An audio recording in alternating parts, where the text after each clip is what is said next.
Hello everyone, welcome to my YouTube channel Ali's classes. आज हम discuss करने वाले हैं previous year question paper of pharmaceutical organic chemistry BP 301T। इसमें सबसे पहले हम फर्स्ट यूनिट को डिस्कस करेंगे। फर्स्ट यूनिट से रिलेटेड जितने भी प्रीवियस ईयर में क्वेश्चंस आपके एग्ज़ाम में आए हुए हैं उसके बारे में हम डिस्कस करेंगे। उसके बाद हम नेक्स्ट वीडियो में यूनिट 2, फिर यूनिट 3, यूनिट 4 एंड यूनिट 5 के बारे के प्रीवियस ईयर के क्वेश्चन पेपर के बारे में भी हम डिस्कस करेंगे। तो आज हमारा जो है वो यूनिट फर्स्ट से रिलेटेड है। जैसे कि आप देख सकते हैं यहाँ पे पहला क्वेश्चन है, right a short note on resonance structure of benzene, जो कि आपका 2 मार्क्स में प्रीवियस ईयर क्वेश्चन पेपर में आया हुआ है। तो इसमें आप क्या करेंगे, ये क्वेश्चन आपके 3 साल का जो भी क्वेश्चंस पेपर है AKTU का उससे रिलेटेड है। तो पहले क्वेश्चन में आपका है right a short note on resonance structure of benzene. तो रेजोनेंस स्ट्रक्चर आपको कैसे बनाना है, सबसे पहले आप बेंजीन का स्ट्रक्चर बनाएंगे।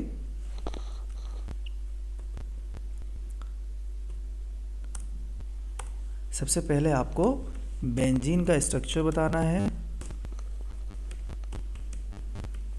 उसके बाद इसमें हर एक बॉन्ड को, जो कि आपका पाई बॉन्ड है, पाई बॉन्ड के रेजोनेंस को आपको इसके अंदर शो करना है। ओके, इसके बाद आप क्या करेंगे कि आपको पहले ये बताना है कि बेंजीन होता क्या है, बेंजीन फिर स्ट्रक्चर बनाना है। स्ट्रक्चर बनाने के बाद आपको रेजोनेंस स्ट्रक्चर बताना है। विदाउट स्ट्रक्चर आपको इसमें एक भी मार्क्स नहीं मिलने वाले, तो ये याद रखें। आप केमिस्ट्री पढ़ रहे हैं तो केमिस्ट्री में विदाउट स्ट्रक्चर आप यहाँ सिर्फ थ्योरी लिख के काम नहीं चलेगा, आपको स्ट्रक्चर भी बनाने की ज़रूरत है। अब नेक्स्ट क्वेश्चन देखते हैं, give the structure of saccharin. ये भी प्रीवियस ईयर का क्वेश्चन है, 2 मार्क्स में आया हुआ है। तो क्या पूछा है इसने, give the structure of saccharin.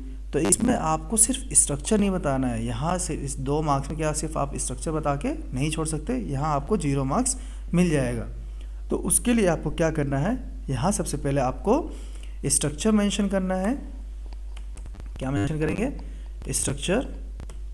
Then आप इसमें सिंथेसिस भी बतानी है इसकी, आपने इसकी प्रिपरेशन सिंथेसिस बोलो या उसको आप प्रिपरेशन भी बोल सकते हैं, सिंथेसिस या फिर प्रिपरेशन। फिर उसके आपको यूज़ भी बताना है, ठीक है। अगर आप ये तीनों चीज़ें मेंशन करेंगे तभी आपको इसमें 2 मार्क्स मिलने वाले हैं। अगर आपने सिर्फ स्ट्रक्चर बना के छोड़ दिया तो आपको इसमें एक भी मार्क्स नहीं मिलेगा। फिर बच्चे कहते हैं कि हमें मार्क्स क्यों नहीं दिया गया है, ठीक है। तो इसके बाद नेक्स्ट क्वेश्चन है, give structure and uses of DDT। यहाँ स्ट्रक्चर के साथ साथ यूजेस भी पूछा है इसने, ये ध्यान रखें। तो structure and uses of DDT, तो सेम थिंग इसमें भी आप करेंगे कि स्ट्रक्चर बताना है, स्ट्रक्चर बताएंगे। स्ट्रक्चर के बाद आपको इसमें प्रिपरेशन बता दो, ज़्यादा प्रिपरेशन नहीं बतानी, 2 मार्क्स में है तो आप 1-2 प्रिपरेशन बता सकते हो। और अगर केमिकल रिएक्शन है तो वो भी आप बता सकते हो, केमिकल रिएक्शन। एंड लास्ट में आप यूज़ बताएंगे, जिससे कि आपको पूरे मार्क्स इसमें मिल पाए। ओके, नेक्स्ट क्या है आपका, give molecular orbital picture of benzene.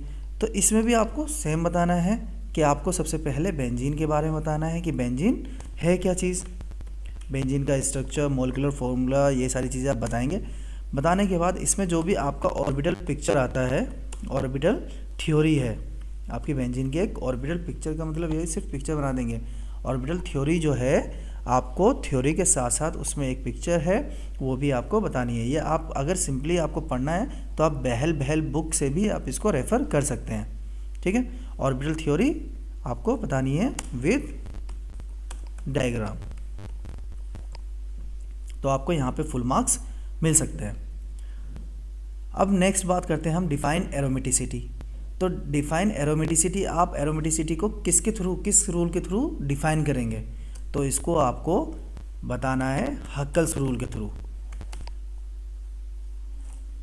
जो आपका हक्कल्स थ्योरी है उसके अकॉर्डिंग आप इसको डिस्कस करेंगे। आप बताएंगे कि हक्कल्स थ्योरी है क्या, उसके कुछ कंडीशंस हैं, conditions for aromatic, non aromatic, anti aromatic, सबके लिए अलग अलग कंडीशंस आपकी उसके अंदर हकल्स थ्योरी ने बताई है। ठीक है, तो ये बताना है हकल्स थ्योरी होता क्या है, फिर कंडीशंस एरोमेटिक का, और उसके साथ साथ आपको 2 से 2 या फिर 3 स्ट्रक्चर को मेंशन करना है कि जैसे बेंजीन हो गया, नेपथलीन, फ्रेंथ्रीन, एंथ्रासीन, ये आप स्ट्रक्चर बता दो और इसका आप हकल्स रूल के अकॉर्डिंग जो 4n+2 पाई इलेक्ट्रॉन जो है इक्वल्स टू पाई इलेक्ट्रॉन, तो जो फॉर्मूले के अकॉर्डिंग आप निकालेंगे, इसको सॉल्व करेंगे, उसके अकॉर्डिंग आप इसको एरोमेटिसिटी के बारे में आप ये सारी चीज़ें आपको बतानी है। ये 2 मार्क्स में है। ठीक है, उसके बाद आप 6 क्वेश्चन देखें। 6 क्वेश्चन में क्या है, explain aromatic electrophilic substitution reaction, means आपको इलेक्ट्रोफिलिक ESR रिएक्शन बतानी है बेंजीन के अंदर with respect to halogenation with mechanism. तो आपका ये 10 मार्क्स में है। तो 10 मार्क्स को आपको कैसे लिखना है, तो सबसे पहले एरोमेटिक के बारे में बोल रहा है, तो सिर्फ इसने एरोमेटिक पूछा है, ना कि इसने एरोमेटिक अमाइन या फिर एरोमेटिक फिनॉल, ऐसा एरोमेटिक अल्कोहल, एरोमेटिक एसिड, इस टाइप से कुछ नहीं पूछा है इसने। इसे सिर्फ एरोमेटिक के बारे में बताइए। तो एरोमेटिक में आप क्या करेंगे, आपको बेंजीन मेंशन करना है। सिंपली आप सबसे सिंपल आप बेंजीन याद कर लें। बेंजीन में आपको ESR का मैकेनिज्म है। मैकेनिज्म में कैसे है कि आपका इलेक्ट्रोफाइल और न्यूक्लियोफाइल एक साथ है, उसका आयनाइज होना, ब्रेकडाउन होना, बॉन्ड ब्रेक होगा तो इलेक्ट्रोफाइल के पास पॉजिटिव चार्ज होगा, न्यूक्लियोफाइल के पास नेगेटिव चार्ज होगा। उसके बाद नेक्स्ट आप ऐसे ही बेंजीन के अंदर आपका हाइड्रोजन रिमूव होगा, तो इलेक्ट्रोफाइल कहाँ पे अटैक करेगा, जहाँ पे आपका इलेक्ट्रॉन की डेंसिटी, इलेक्ट्रोफाइल आपका कहाँ अटैक करेगा, तो इलेक्ट्रोफाइल आपका कहाँ अटैक करने वाला है। इलेक्ट्रोफाइल मतलब यहाँ लिख देते हैं इलेक्ट्रोफाइल का मतलब होता है इलेक्ट्रो मतलब इलेक्ट्रॉन, फाइल मतलब फिलिक मतलब टू लव। ठीक है, तो फिलिक का मतलब होता है to love.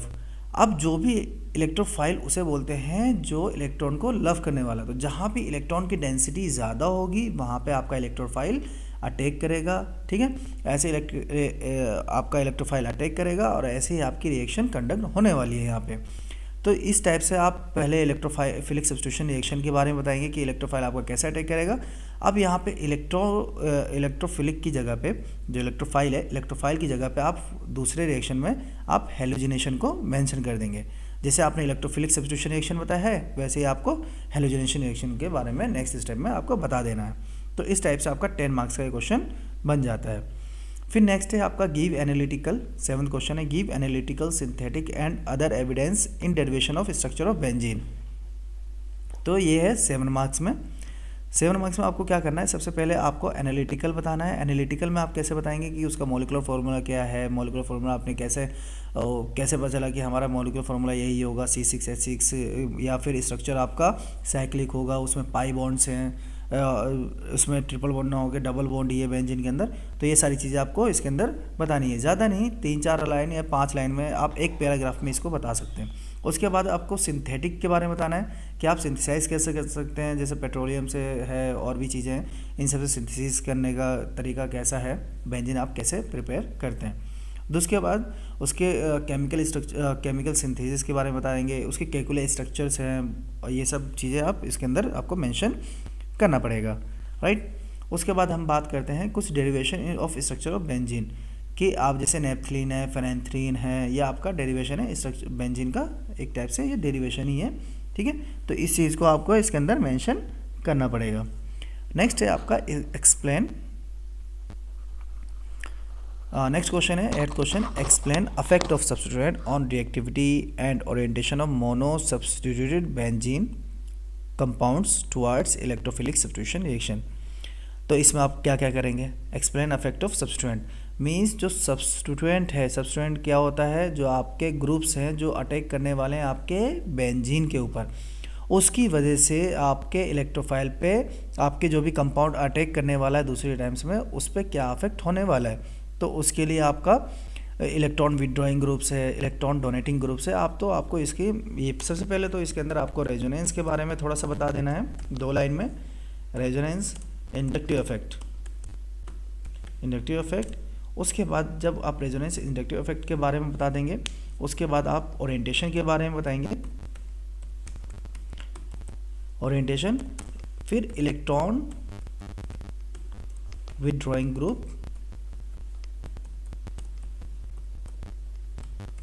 And electron donating groups के बारे में आपको मेंशन करना है। जब आप ये चीज़ें मेंशन कर देंगे तो इसकी वजह से आपको, अब यहाँ पे हम बात की है mono substituted benzene, means already benzene के ऊपर कोई सब्स्टिट्यूशन अटैच्ड है, उसके बाद उस सब्स्टिट्यूशन की वजह से दूसरे जो ग्रुप्स आपके अटैक करने वाले बेंजीन पे, उसकी वजह से उस पर क्या इफेक्ट पड़ेगा, वो ऑर्थो पोजीशन पे अटैक करेगा, पैरा पे करेगा या फिर मेटा पे करने वाला है। अगर पैरा पे करेगा तो क्यों करेगा, किस कंडीशन में करेगा, अगर मेटा पे करेगा तो किस कंडीशन में आपका करने वाला है। तो ये सब चीज़ें हमें जब हम रेजोनेंस स्ट्रक्चर बनाते हैं बेंजीन का मोनो सब्स्टिट्यूट प्रोडक्ट के साथ, तब आपको ये पता चलेगा। तो इसके अंदर आपको जब आप रेजोनेंस बता रहे हो तो इसका रेजोनेंस, कोई एक मोनो सब्स्टिट्यूट बेंजीन का रेजोनेंस स्ट्रक्चर भी आपको बताना है। जैसे नाइट्रोबेंजीन का ही बता दो आप, for example resonance structure of nitrobenzene, ठीक है। इसके हिसाब से आप बता देंगे कि कौन सा ग्रुप आपका, अगर नाइट्रोबेंजीन अटैच्ड है तो कौन सा ग्रुप आपका ये अटैक करेगा, किस पोजीशन पे, ऑर्थो पे, मेटा पे या फिर पैरा पे। तो ये सारी चीज़ें आपको इसके अंदर बतानी है। नेक्स्ट है आपका, फिर सेम क्वेश्चन ही रिपीट हुआ है, right about analytical synthetic and other evidence in the derivation of structure of benzene. आप ये देख सकते हैं पहले भी सेम क्वेश्चन ही रिपीट हुआ है। तो आप सिर्फ इतने ही क्वेश्चन सॉल्व करेंगे तो आप आराम से अच्छे मार्क्स ला सकते हैं, ठीक है। नेक्स्ट है आपका give the structure, 10th question है, give the structure and uses of DDT, BSC and chloramine. फिर से मैं बता दूं 7 मार्क्स में, तो 7 मार्क्स में आप क्या करेंगे कि जैसे आपने पहले बताया था DDT का स्ट्रक्चर पहले आ चुका है, साइक्लिन का भी आ चुका है, क्लोरामाइन का आ चुका है, क्लोरामाइन का नहीं आया है, ठीक है। तो इसमें आपको क्या बताना है, स्ट्रक्चर यूजेस नहीं बताना, स्ट्रक्चर के साथ साथ स्ट्रक्चर 1-2 प्रिपरेशन आप बता देंगे, प्रिपरेशंस। अगर केमिकल रिएक्शन पॉसिबल है तो आप ये भी बता दें, केमिकल रिएक्शन देन यूज।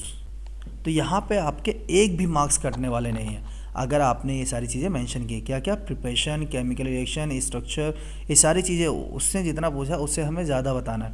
कम आप बताएंगे या फिर इतना बताएंगे तो आपको मार्क्स नहीं मिलने वाले। तो ये चीज़ें आप ख्याल रखें इस बात का कि आपको सारी चीज़ें मेंशन करनी है, राइट। नेक्स्ट है आपका गिव हकल्स थ्योरी, देखें, give Huckel's theory with suitable example. तो हकल्स थ्योरी में आप सारे, हकल्स थ्योरी होता क्या है, सबसे पहले आपको बताना है हकल्स थ्योरी क्या चीज़ है, उसके बाद उसके कंडीशंस हैं, कंडीशंस के बाद आप क्या बताएंगे, कुछ स्ट्रक्चर बता देंगे, 2 या फिर 3 स्ट्रक्चर बता देंगे हकल्स रूल के अकॉर्डिंग, ठीक है। तो पहले तो आप एरोमेटिक के बारे में बताएंगे, पहले एरोमेटिसिटी के बारे में बताएंगे, एरोमेटिसिटी, उसके बाद एंटी एरोमेटिक के लिए भी बताना है आपको, एंड नॉन एरोमेटिक ऑल्सो। तो आपको ये सारी चीज़ें मेंशन करनी है 7 मार्क्स में। तो ये नहीं है कि सिर्फ आप एरोमेटिक स्ट्रक्चर के लिए आप बता दोगे, सिर्फ आपको एरोमेटिक स्ट्रक्चर के लिए नहीं बताना है, आपको एंटी एरोमेटिक के लिए भी बताओगे और नॉन एरोमेटिक के लिए भी आपको बताना है विद सुटेबल एग्जांपल। मींस आपको 2 से 3 स्ट्रक्चर तो बनाना ही है, चाहे वो आपका एरोमेटिसिटी हो, एंटी एरोमेटिक कंपाउंड के लिए या फिर नॉन एरोमेटिक कंपाउंड के लिए, सब के लिए आपको 2 से 3 स्ट्रक्चर बनाना है। क्योंकि हर एक आपका एरोमेटिक आप डिफाइन करोगे तो उसके लिए आपको 2 से 2.5 मार्क्स मिलेंगे। अगर एंटी एरोमेटिक आप सही से डिफाइन करोगे विद स्ट्रक्चर तो आपको 2 से 2.5 मार्क्स ईजिली मिल जाने वाले हैं। उसके बाद जो लास्ट क्वेश्चन है ये है give affect of substituent on orientation of monosubstitute benzene compounds towards ESR। फिर से सेम क्वेश्चन आपका रिपीट हुआ है, तो आप याद रखें इसके अंदर आपको कुछ क्वेश्चंस हैं जो आप ज़रूर पढ़ के जाएं। फर्स्ट है आपका give effect of substituent on orientation of benzene, ठीक।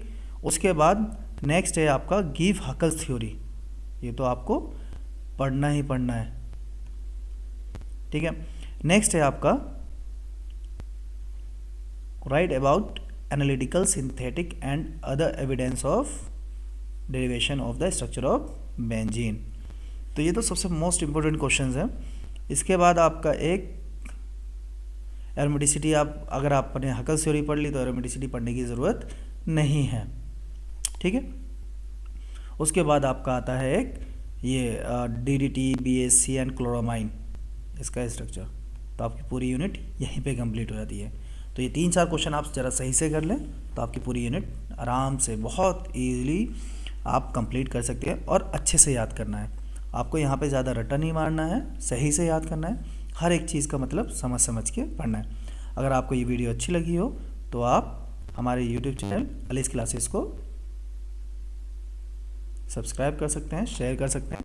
और इसका PDF आपको, ये फर्स्ट यूनिट के प्रीवियस क्वेश्चन पेपर आपको डिस्क्रिप्शन बॉक्स में लिंक मिल जाएगा। Thank you so much for watching this video.